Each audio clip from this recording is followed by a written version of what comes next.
بەڵێ ئەو کاتی بەڕێز دادوەری لێکۆڵینەوە حاکم عیماد زۆر بەڕێزەوە یعنی زۆر بەڕێزەوە وەتی دەبێت ئەو کاتی ئاسایش نوێنەری ئاسایش ئیزنیەدا من بچمە ژوورەوە دیار بوو زەختێکی زۆرم کرد حاکم گوتی دەبێت ئامادەبوونی پارێزەرەکەی من وەری ناگرم بەڵێ ئەو کاتی شێروان ئەمین نەحۆرکەوە ناسراوە بە شێروان شێروانی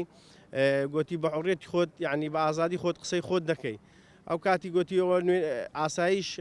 داوای لە سوت و تۆمار کردیەکەوە ئەتوو ناوزڕاندن لە ڕۆژی دادگاییەکە تەشیرت بە ئاسایش کردو گوتی نەخێرم بە هیچ شێوەیەک من ناوی ئاسایشم نێن بەڵکو ناوی نوێنەری پاراستنم هێناوە کەوا لێوێ ئامادە بوو نوێنەری پاراستن و بە شایدی پارێزەرەکانم و ڕێکخراوە ئەوانی لە هۆڵی دادگا بوون ئەمانە هەمووی شایدی من ئێستا داوای وتەی شایدی وەرکردووە دۆخی تەندروستی باش نەبوو یعنی گوتی برادرانی بەڵام ئێمە ورەمان بەرزە و پشت بەخوا و بە ئێوە و بە